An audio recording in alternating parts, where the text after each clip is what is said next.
पौलुस ने कहा, मैं नहीं चाहता कि तुम्हारी मेहनत जो मैंने तुमके ऊपर की है वो मेहनत वो व्यर्थ हो। इसका मतलब मेहनतें व्यर्थ होती हैं जब एक बंदा अपनी क्रिश्चियन लाइफ को सीरियसली नहीं लेता तो। हालेलुया।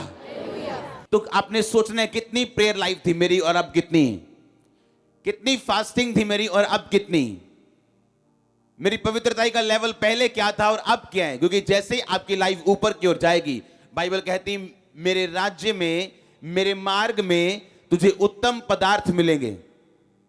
मेरा मार्ग संकरा मार्ग है, तंग मार्ग है, जो आगे जाके खुला होता है लेकिन पीछे तंग है। दूसरे मार्ग पहले खुले हैं लेकिन बाद में तंग हैं। पहले कोई मनाही नहीं, जो मर्जी करो, जो मर्जी खाओ, जो मर्जी पियो, लेकिन बाद में तंग है। मेरा मार्ग पहले तंग है कि ये नहीं करना, वो नहीं करना, वहां नहीं जाना, वहां नहीं जाना, पर बाद में क्या है, खुला है। आपने मार्ग चूज करना है। आमीन। अपनी लाइफ को बिल्ड करने की जिम्मेवारी आपकी अपनी है, परमेश्वर की नहीं। उसने आपको स्ट्रक्चर दिया है, एक ढांचा दिया है, उस ढांचे में आपने घुसना है और सब कुछ उस ढांचे में है। मेरी प्रार्थना है कि परमेश्वर आपकी बुद्धि को खोले, वो आप पे ग्रेस रिलीज करे और वो ग्रेस आपकी अगुवाई करे फायर के साथ। अगर आमीन ऊंचाई है आशीष आपकी। एक कलीसिया होने के नाते आपका काम है वचन में बढ़ना, परमेश्वर की नॉलेज में बढ़ना, अज्ञानता में ना रहना। क्योंकि बाइबल में कहीं नहीं लिखा शैतान की वजह से लोग नाश हुए। शैतान भी आपकी अज्ञानता को इस्तेमाल करते हैं और इसलिए उसने प्रभु यीशु मसीह को बोला था, तेरे वचन, तेरे पिता के वचन में लिखा, अपने आप को अपने इस ऊंचाई से नीचे गिरा, तेरे पिता के वचन में लिखा कि वो तेरे दूत तुझको संभालेंगे, तेरे पांव में पत्थर से ठेस भी नहीं लगेगी। पर यीशु मसीह वचन को जानते थे, वचन से बोला कि शैतान ये भी लिखा है तो अपने प्रभु, अपने परमेश्वर की कभी भी परीक्षा ना कर। 3 लड़कियां जा रही हैं एक जगह पे मीटिंग में, रास्ते में बारिश आ गई, बारिश की वजह से बाढ़ शुरू हो गई। कहती पतरस का परमेश्वर हमारा परमेश्वर है। नदी में छलांग लगाई, मर गई तीनों। अगले दिन अखबार में आया, यहोवा कहां गया, क्रिश्चियन लोगों का परमेश्वर कहां गया। क्योंकि अज्ञानता की वजह से आप मौका देते हो दूसरे लोगों को परमेश्वर के खिलाफ बोलने का।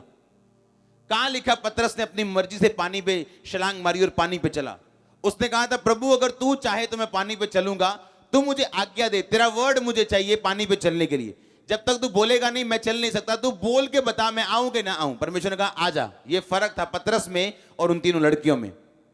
और यही शैतान इस्तेमाल करता है, यही अज्ञानता वो आपकी लाइफ में इस्तेमाल करता है, आपके घर में, आपके जीवन में। उसे मालूम है फल आने वाला है, उसे मालूम है आपकी लाइफ में टेस्टिमनी आने वाली, आप ऊपर आने वाले हो, कर्ज टूटने वाले हैं, उसकी पकड़, उसका प्रभाव खत्म होने वाला है। लेकिन वो अज्ञानता के साथ आपकी लाइफ में एंटर करते हैं। क्योंकि बाइबल कहती है वो धूर्त है, धूर्त है, वो शैतानी चालाकी है उसमें, शैतानी बुद्धि है उसमें। बुद्धिमान नहीं है वो, शैतान है वो। कुछ बच्चे होते हैं ना, उनको शैतान बोलते हैं आप, क्योंकि वो बुद्धिमानी नहीं कर रहे होते, शैतानियां कर रहे होते। उनको बोलते हैं ए शैतान क्या कर रहा है तू। उसे मालूम है आपकी लाइफ टेस्टिमनी के करीब है, परमेश्वर का मकसद आपकी लाइफ में पूरा होगा, उसे पता है।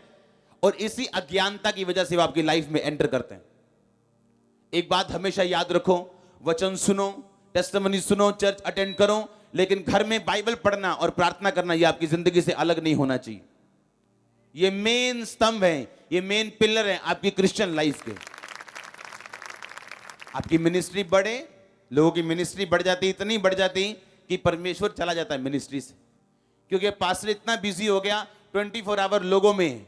अब कहां लंच चल रहा है, अब डिनर चल रहा है, अब किसी के घर में क्या है ब्रेकफास्ट है, अब किसी के बिजनेस की ओपनिंग है, अब 24 घंटे बिजी हैं। और परमेश्वर कहता तू अच्छा था जब तेरे पास थोड़े लोग थे, तू अच्छा था जब तेरे पास थोड़ा बिजनेस था, तू मेरे साथ तो था। आपको मेंटेन करना जो प्रभु ने आपको दिया। आमीन।